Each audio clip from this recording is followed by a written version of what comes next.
The evil that is in this world most always comes of ignorance, and good intentions may do us much harm as malevolence if they lack understanding. This is the morality of Reed Richards. My name's Kai, and it's time for some lore and adventures. Let's do a deep dive into the morality of Reed Richards.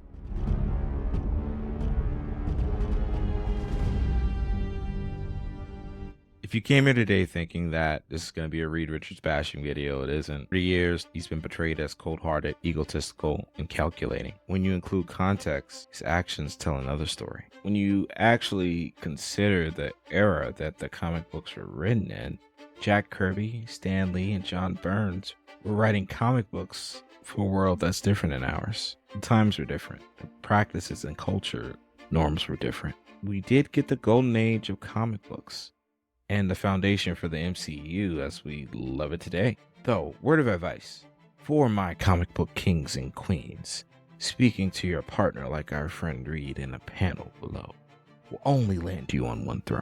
That throne is the couch. Not all variants of Reed have the exact same origin story, which is important because it might explain why MCU's smartest man can also become its greatest villain, and how one man can go from saving the universe to committing genocide.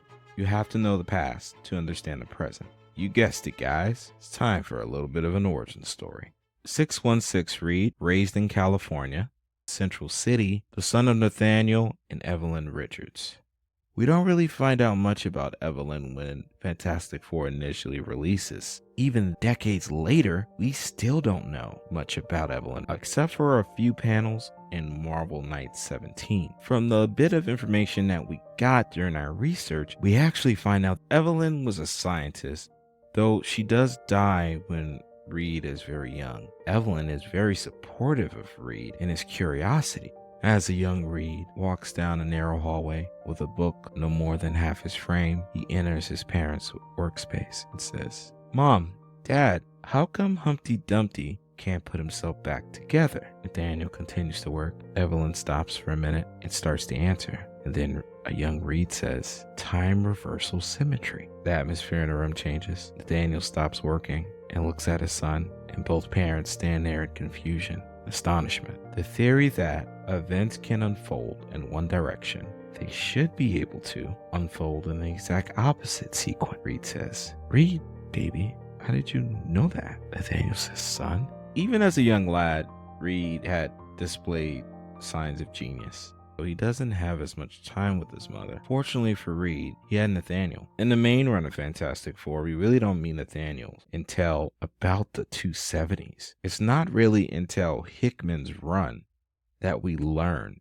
where he's been this entire time and why.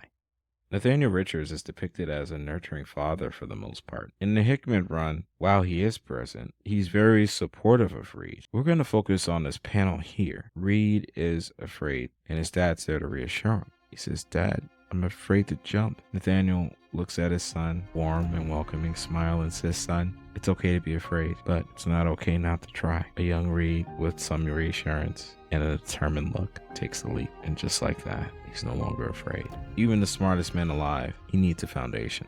The sad fact is, not all Reeds have a father, and you'll see how that'll impact a lot of the different decisions that the different Reeds will make. Some time goes on, and he starts to have some issues in school. There's this great scene where Reed's sitting on a bed, Nathaniel walks in, and he says, "Son, are you okay?" A young Reed says, "Yeah, Dad, but I realize I'm different than everyone else." Nathaniel Richards says, "Son, it's okay to be different. It's just right now, because you're young and where you are, you're not really reaching your full potential. But just know, son, there's nothing you can't do. And there's something really special about you." Man, what can make a child feel even more fantastic than that? Some time does go by, and Nathaniel has these longer and longer periods where he isn't there. And Reed really starts noticing that. Let's move on to some teenage years. Tall, slender young man, bent over, working on an old-fashioned car in order to distract himself of life's truths and challenges. His father walks in and says, "Hello, son." Reed says, "Dad, how long will you be gone this time?" Daniel replies, "A long time." A young and impressionable Reed says, "Dad, I want you to stay." Nathaniel says, "I can't." At this moment, probably the most important moment of Reed Richards' life as a young man happens. And Nathaniel says, son, I want better for you. Intellect without a heart means nothing. Reed, all my hopes, all my desires rest in you becoming what I am now. Reed, become a better father, become a better husband, become a better man.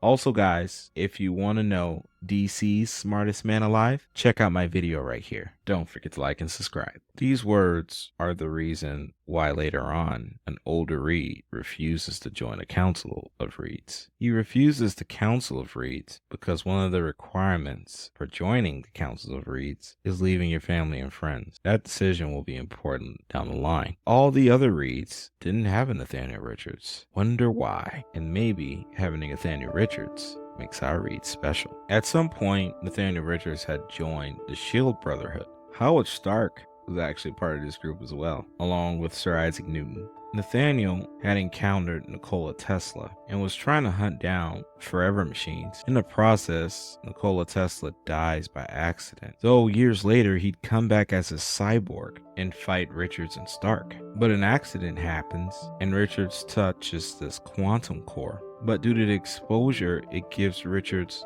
power to travel through time. Unfortunately, having time traveling powers does draw a few eyes your way. All the different variants of Nathaniel Richards gain this power. So that becomes a problem. Once he gains his powers, all these different Nathaniel Richards are pulled into this one universe, and his being named Immortus comes and says basically, okay, all you guys cannot have this power. Only one of you can live, or you can all die. So we find out that not only was he gone because he was protecting humanity, he was essentially protecting his family by staying away from them because he didn't want them to be involved in what would later be called the Big Hunt. Nathaniel Richards actually visits Reed while he's in college to get the help of the one and only Victor Doom. And of course, Victor has these already Dr. Doom-like lines ready and says, Richards, Reed Richards, you need my help? Say please, ask again. And you all knowing Doom says, Richards, I'd like you to ask that again with a little more humility. To which Richards says, please help my dad. To which Doom eventually says, sure, I'll help. You wear humility well, Richards. So Victor agrees to let them use his technology, and they jet off to where the other Nathaniel is. This battle ensues, and it starts to reach a climax. Reed accidentally decapitates this other evil Nathaniel's hand, and then his father intervenes and actually starts losing until Victor walks over and he strikes the evil Nathaniel and tells Nathaniel Richards, finish it so we can leave. Nathaniel says, I've never tried to kill anyone before. I'm not a killer. Victor stared down Nathaniel and violently kills evil Nathaniel Richards and says, it is done. Let's go. We're going to take a moment and fast forward into the end of Hickman's run. Franklin is like one of the most powerful beings ever. Actually saves his dad. The whole reason that Franklin Richards comes back in time is because his father is supposed to die at some point. Because Reed crossed the bridge and reached out to the council, it triggers these events that have to happen. And these mad celestials come through a portal and start killing all these Reeds. And they eventually hunt down our 616 Reed. Franklin goes back in time while he's an adult to save his father from being killed by these mad celestials. He pretty much revives Galactcus, uses him like a Pokemon, and obliterates all the mad celestials and tells his dad how much he loves him. Moral of the story is, love your kids, guys. Totally recommend you guys go read that Hickman issue. Starts at 570, goes all the way into the 600s, and there's a couple 12 issues in between, but I won't tell you why. But start with 570 and read all the way through, guys. This is possibly the best Fantastic Four story. Let's look at when Reed meets the love of his life, Sue Storm. Reed meets Sue at her aunt's rental home. Sue's living with her aunt. It's like love at first sight. And Reed, all he can think about is Sue. And there's this really adorable scene where Sue gets mad and says, "Because you're just leaving? Moving on, huh? Old Dr. Reed Richards. Giant brain, no heart. Susan, you misunderstand. I have to be away from you because all I can think about is you." She instantly embraces him with a kiss. To say that Sue and Reed's relationship is the core to who Reed is would be an understatement, but we'll look at that later on. Let's talk about Johnny. Johnny can literally be a hot hit sometimes, though the Human Torch is the little brother of Sue. And it so happens he also meets Reed at his aunt's rental. Sue and Johnny grew up in Glenville with their mom and dad. Sue's and Johnny's mother die in this car crash, and their dad is like frantically trying to save his wife, and he fails at it. So he develops this drinking problem, I guess kills his loan shark, and gets put in jail. The crazy part is their dad later dies due to the scroll bomb going off later on after the Fantastic Four have gotten their powers. So eventually they wind up losing both parents. Though the fact that their dad got jailed, they also got to move with their aunt and both meet Reed. Let's move on to the next relationship that's important, especially in Reed Richards' origin story, and that's Ben. Reed meets Ben at different points depending on which origin story you read. 616 Reed meets Ben also in college in the original run of Fantastic Four, and let's just say it's a match made in heaven, no offense to. Though their relationship does later have its challenges, and a lot of that is due to the cosmic accident. It really puts a strain on Reed and Ben's relationship.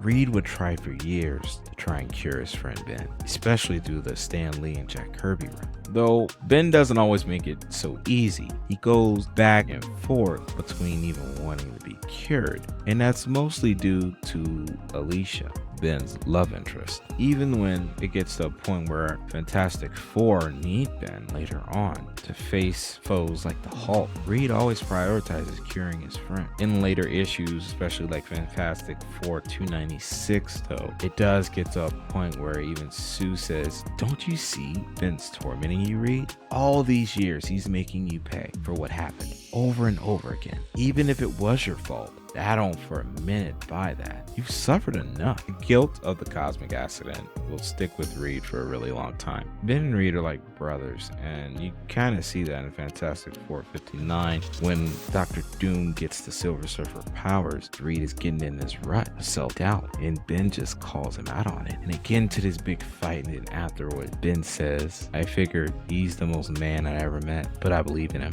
And he says this to Sue, but I did want to focus on one thing. I did find that doing my research, I believe Ben has loved Sue romantically, possibly at one point. Here's the tea. In Fantastic Four #1, after the accident, Sue and Reed find Ben, also known as the Thing, and instantly is upset with Reed, and they get into this fight, and Ben tells Sue, "Darling, how can you care for this weak boy when I'm here? He ain't good enough for you, never was. I'll prove to you that you love the wrong man." And so they get into this big fight. But side note here, it so happens that the 1610 Ben actually admits that he loves Sue Storm.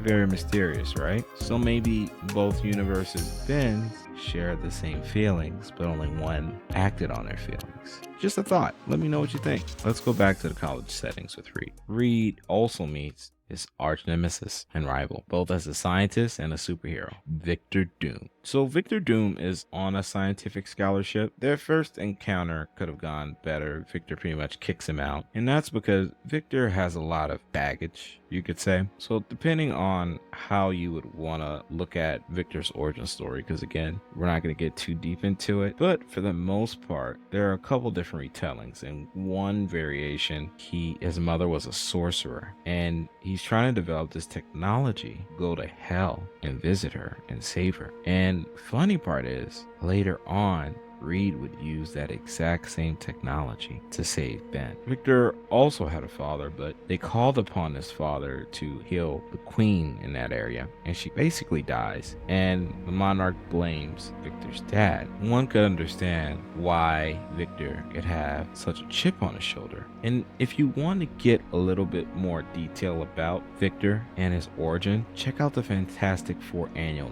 #2. Really good read.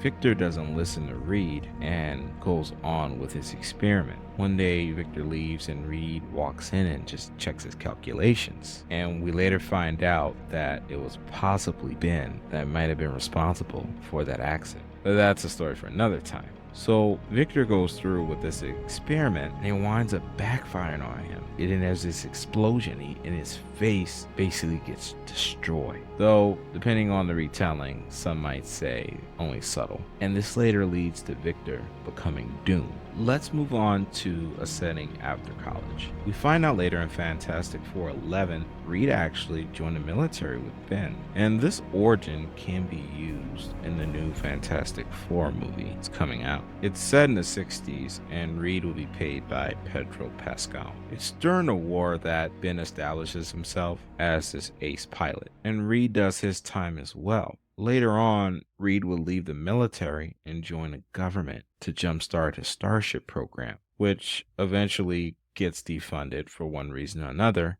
and the events lead up to the next milestone in the Reid Richards story. The cosmic accident could arguably be the first Reid Richards controversial decision. Reid was always a dreamer. Reaching new horizons sometimes has its consequences, right? But he pushed forward. In the beginning, his initial crew backs out. Sue, Ben, and Johnny didn't really want him going alone. They decided to go with him even after the project's funding was pulled, and Reid essentially had to use his fortunes to make the Starship program a go. Reid thought they were safe, thought he had calculated all the risk. Not even the smartest man knows everything. They take off without the government's approval, and as they start entering the star system, they get clobbered by radiation. This would forever change Sue, Ben, and Reid. It would make them fantastic. So, was Reid responsible for the accident? Or is risk part of every adventure that we undertake? What do you think? Let me know. So let's throw some fun facts out here about Reid Richards that we discovered during the research that we did. Did you know that in season 1 of Fantastic Four, one of the versions of was actually diagnosed with autism? There's a scene where he's speaking with Alicia and he says, "I've self-diagnosed myself with a mild case of autism, for which I'm currently inventing a cure. Otherwise, I'm of sound mind." So why did I bring up this autism? I think that it might explain some of the social complexities that Reid has issues dealing with. Hear me out. Let's look at some scientists who are famous who are also on the spectrum. Albert Einstein, Isaac Newton, Henry Cavendish, and a bunch of others. I know you guys weren't expecting a social lesson. I just thought this was pretty cool. I am by no means saying that 616 Reid has autism. What I am saying is that it could explain why he doesn't always understand certain social interactions, and that later on, when Reid winds up sending the kids out to space for a year, and he's so calm about it, and everyone's upset, which we later find out he too is upset. Let's move on to a new topic, but let me know what you think in the comments, guys. This is a discussion. I think this wraps up 616 Reid's origin story. So now I think we can focus on some of the controversial decisions he's made. We're just going to debunk this right now. Reid Richards of the 616 would not harm his wife. A villain takes control of Sue's mind in a sense, increases her negative emotions, and she becomes almost like this personified villain herself. She's already at a vulnerable state because, unfortunately, she didn't have a successful pregnancy at this point and had a hard time grieving with everything. What Reid figures out is that he has to reverse her emotions. So by truly making her hate him, even for a moment, he can reverse the state that she is in. So that's why he does this. Let's move on to the next slide. Who decides to save planet-eating deity? You guessed it, Reid Richards does. Quick review for you guys that aren't casual comic book readers. Galactcus, also known as Galen, was a humanoid at one point. He came from the universe before. As the universe is approaching its end, he merges pretty much with his egg and becomes Galactcus.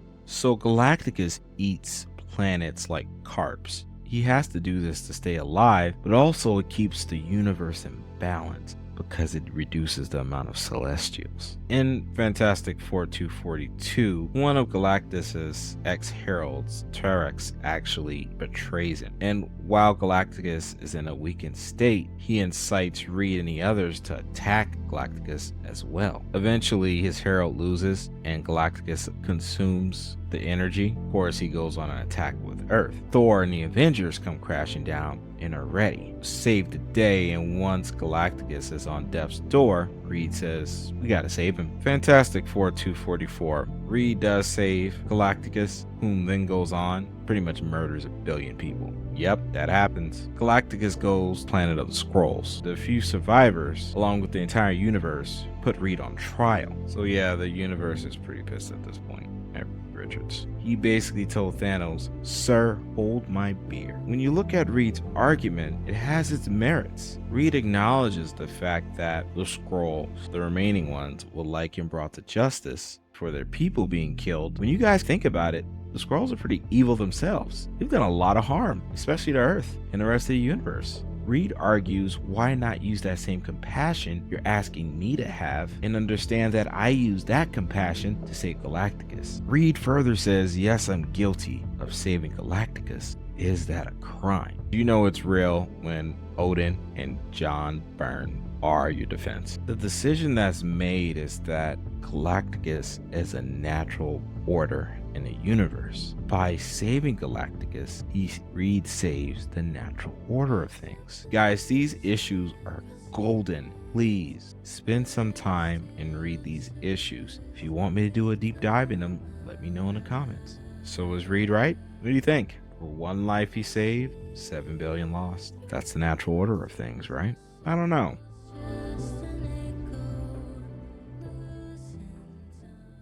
Reed shoots his own child. Can't make this up. What if I told you your child could wipe out an entire solar system and was 3 seconds away from obliterating everything from Earth to Neptune? What would you do? In Fantastic Four 144, a nihilist kidnaps Sue and Franklin and basically supercharges Reed's son like a Tesla battery. I had to do it, Sue. He was becoming too powerful. I wish there had been another way. His mind, I have shut down his mind. You've turned him into a vegetable. Don't you see, Sue? His energy was too powerful. If it had continued to build, the world would have been destroyed. But Reed, he was your son. Franklin was your son. Had no choice. Ben Grimm says, after what you just did, the Fantastic Four are no more. There is no team. And the Fantastic Four disband for a bit. I always find the hardest part about an impossible problem is making the decision. Was it the wrong choice? In this episode of How to Get Your Entire Family to Hate You, Reed is forced to pretty much kill his best friend Ben.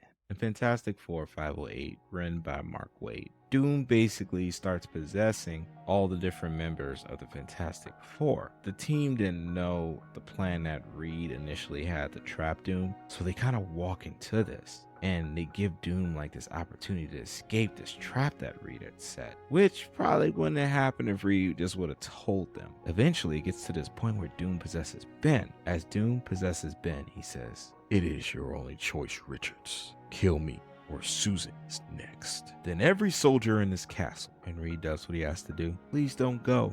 Ben lies there lifeless, then spends over an hour trying to resuscitate him, but he's gone. Later in Fantastic Four 510, the most amazing thing happens. Reed actually uses one of Doom's old devices, basically transports to heaven with Sue and Johnny. There's this awesome scene where Reed essentially meets God, which turns out to be Mark Waid in a sense. He fixes Reed's face. Reed just explains why Ben is needed in this universe. So Mark Waid revives him, and the Fantastic Four move on, and there's this beautiful picture of Fantastic Four when they're old. Hickman and Mark Reed must reads. So far, what do we have? Controversial decision number 1. Save the planet-eating deity that killed 7 billion people afterwards. Check.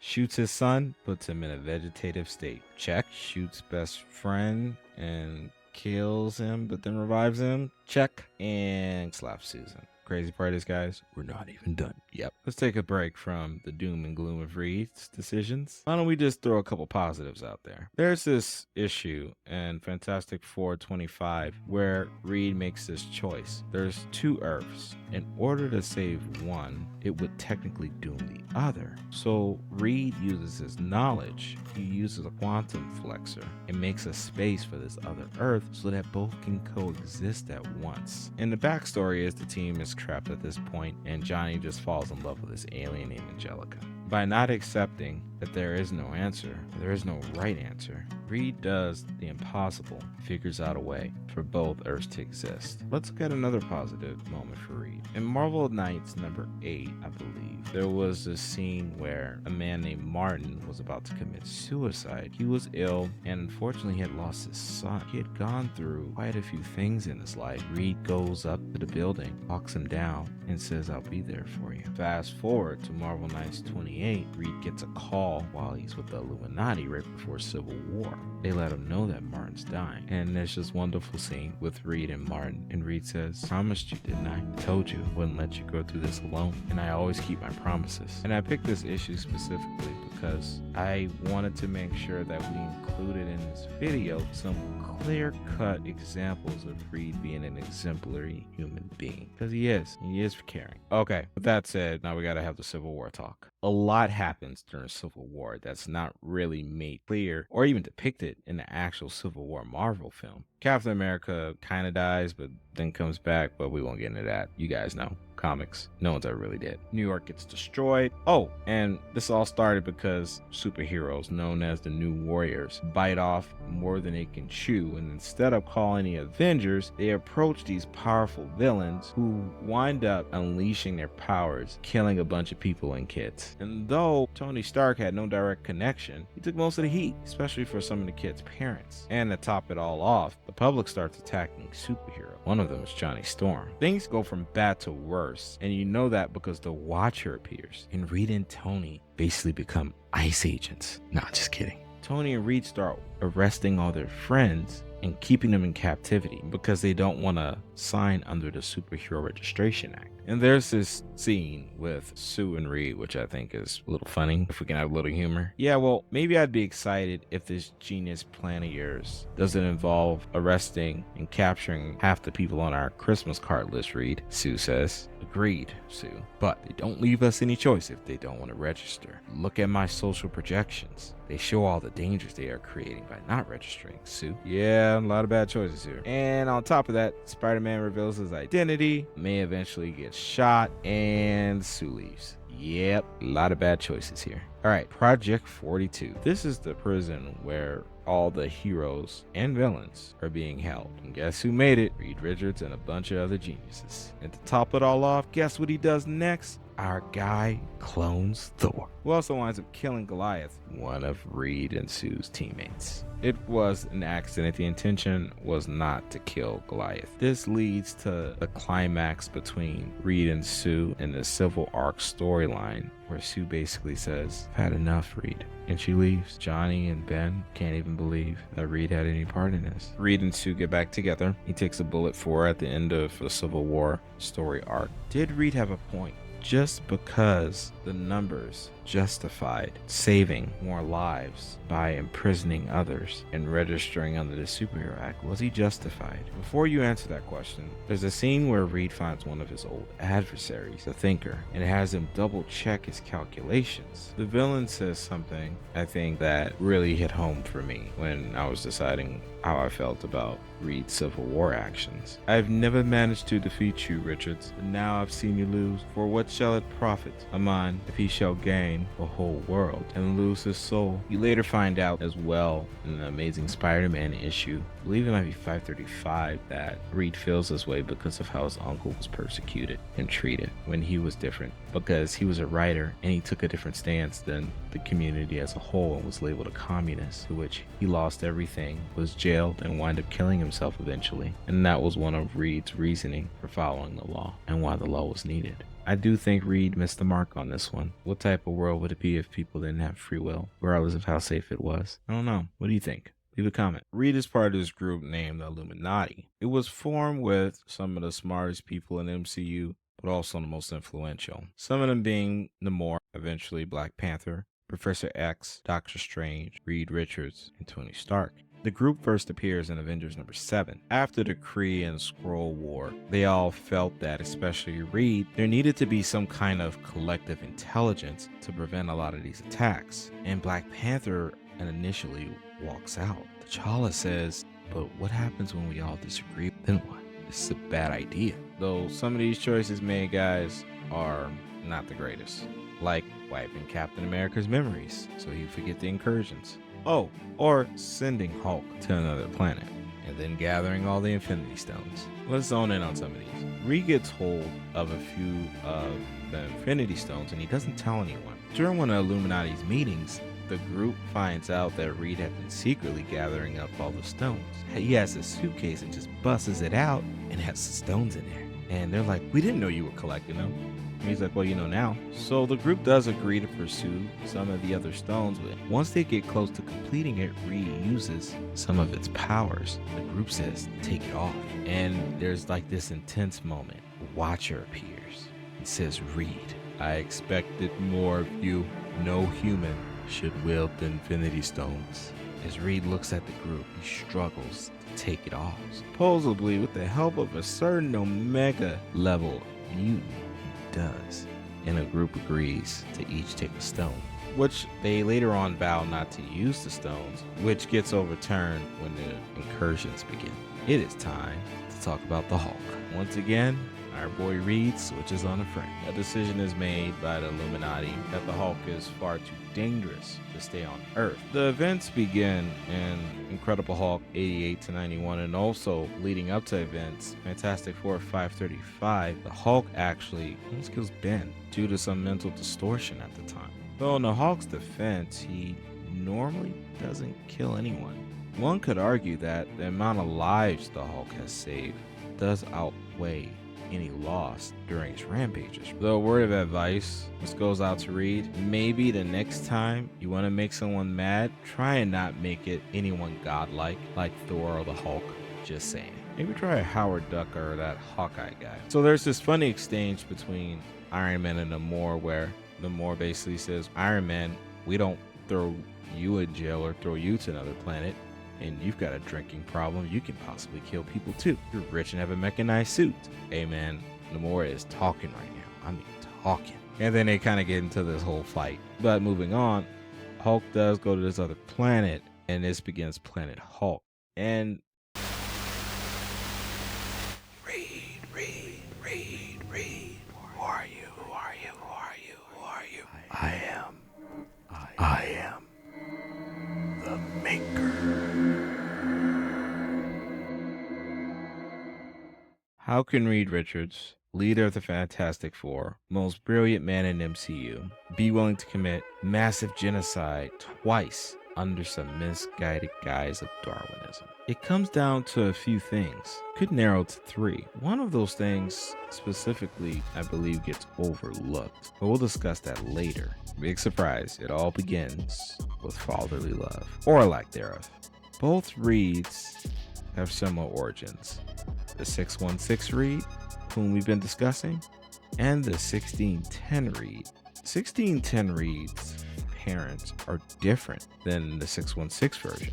His dad is named Gary, not Nathaniel, and Gary has no love for science. He's not a scientist, which kind of tracks, because when you think about it, remember, all the Nathaniels eliminated during the Great Hunt. So it would make sense that 1610 Reed wouldn't have a Nathaniel. Though, even when Reed was born, I'm not sure it ever even started with love and acceptance between Gary and Reed. Gary knew Reed was different and never let him forget it.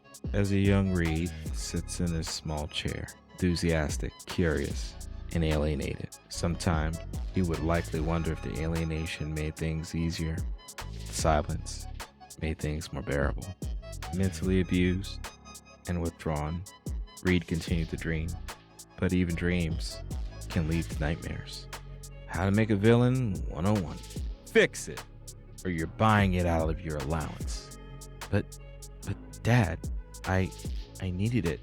I needed a motor. put it back and clean this pigsty. Gary was very hard on Reid, and Reid's mother would just stand there helpless, allowing the young boy to fend for himself. This was 1610 Reid's home life. He does become a monster later on, but sometimes even monsters have friends at one point or another. The two meet when they're children at this point, which is different than the 616 counterparts they meet in college. So the boys are close. In this scene, Reid pleads with his father. The saddened Reid says, "I'm sorry, sir.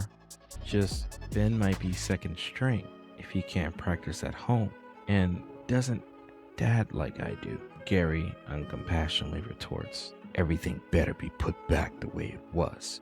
Got me?" "Yes, sir," Reid says. When life throws you lemons, you make lemonade. Y'all, there was a lot of lemonade being made. It also helps having a good friend. Ben was always there. Whenever Reid was being bullied, whenever Reid needed a shoulder to lean on, their relationship and their bond would be so strong that there's this climax later on in this storyline named Ultimatum, where Reid is trying to justify Dr. Doom living. But all the calculations he runs said Doom would be better off dead. And because Ben loves his friend, he would commit the ultimate sin, because he would not let his best friend suffer. But sometimes, guys, even having a best friend isn't enough. Ultimatum was the turning point in 1610 Reid's story. At this point, the Fantastic Four typically meet about the same way, and Sue and Reid's relationship develops. There are times where Reid's isolation really complicated things between the team and Sue in particular. So the relationship wasn't in the best place at this point. Magneto basically uses Thor's hammer and attacks humanity and kills billions of people. Turns out his kids, Scarlet Witch and Quicksilver, had died. In his ploy for revenge, he takes it out on humanity. And there's this wave that's rising, and it's about to kill everyone in New York, and Sue stops it with her shields. But it renders her unconscious, and so Reid leaves to find out who started it, who's responsible for it. Ultimatum was basically the straw that broke the camel's back. Sue almost dies preventing the waves. Franklin Storm dies. Reid leaves Susan to go find out who caused the wave.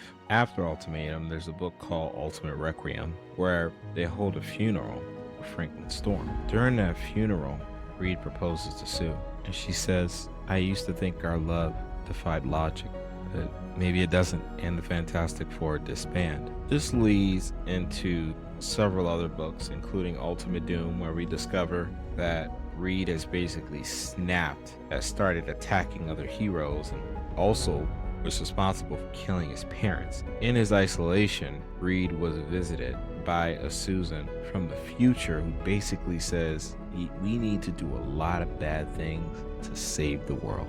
And as you read some of the Ultimate books, Ultimates, you find out that one of the reasons that Reid commits all these atrocities and all these murders is because he's trying to initiate disturbances within the realities so that he can gather another stone. Because when you start having these anomalies and these disturbances, these stones start to appear. He wants to use the Infinity Stones to prevent future catastrophes that will affect humanity. So, in some misguided sense of justice, he's trying to be a hero. Sue Storm was and always is Richard Reid's last line of defense. And we learn with the Maker that couldn't be even more true, especially for him. Because no matter how smart you are, if your foundation is weak, if you have no anchors to hold up your house, it'll collapse. One thing that gets overlooked a lot with Ultimate Reid in particular is the age that he receives his powers. And no matter how smart you are, everybody needs people. Everybody needs a system. And the Fantastic Four had disbanded after Ultimatum Requiem. So he had nothing. And from what we've learned, whether looking at the Council of Reid or the Maker, Reid Richards without a support system typically don't do well. When we look back to the Council of Reeds, they all had to give up their family, and they had committed some pretty controversial acts, very similar to the Maker, and the Council wanted to go back to their universe. They were willing to sacrifice another. I think that this Reed did not have the opportunity to serve in the military like the Reed in the 616. He didn't have an opportunity to live a life enough before all this responsibility came bearing down on him. Because with responsibility comes expectations. And this Reed never met his father's expectations. So he was lacking of confidence. He was lacking of security. He was lacking of love. And most of all, he had no Sue Storm. I want to go back to this panel because I think it's important. This is a scene from Ultimate Comics Ultimate 30, where Sue Storm, who is Kang, is visiting Reed after the team disbands. And he says, "But you already broke up with me." Reed, seriously, apocalypse talk takes precedence. I know. I'm saying we're already down this path. So Sue Storm breaking up with Reed, this Reed in particular, leads him down this path. I would argue Sue Storm is just as important to the 616 Reed as well. The heart and moral compass of Reed Richards. Let's start with this issue by David Pepose, Fantastic Four, issue number 48. In this issue, a new god is created, named the Progenitor. This being is created from a few DC Celestials. TLDR guys, the Celestials were actually fighting against the Avengers and the Eternals over the X-Men, basically playing God and being able to come back to life. Great read, by the way. The new god basically says Earth has 24 hours to be judged, and if they are found lacking, they all die. Sound familiar? Reed narrates this story throughout the issue, explaining how each relationship is important. Reed locks himself in this ISO chamber to try and figure out how to save the Earth, and a bunch of villains start attacking Baxter Building. So Ben, Sue, and Johnny are in the front lines. Meanwhile, while Reed's thinking, he's writing his love letter to his family. "I trust Ben when it comes to the people he loves. He'd carry the world on his shoulders for him. Johnny, one day you'll realize your limitless potential. You need only to acknowledge yourself." And next, he talks about her. And to Sue, "Before I met Sue, I thought I understood the mechanism of the universe. The day I first met her, my view of the world changed. It was discovering gravity, knowing there was unseen energy holding your world together, because you cannot truly perceive the world without listening to your heart. It was Sue that taught me to believe in something bigger than myself, through selflessness, because love is like the lever of Archimedes. If it's firmly planted enough, it can move the world, and everything else will fall into place." Reed leaves the ISO room. Sue says, "Did you figure it out?" Sue, "Yeah, I did. The answer was always you." Thank you guys for sticking with us till the end. Don't forget to like and subscribe. Leave a comment for the next Fantastic Four character you'd like me to do a video on, or storyline you'd like me to cover. Keep your feet on the ground and your eyes on the stars. Excelsior, my fellow nerds. Kai out.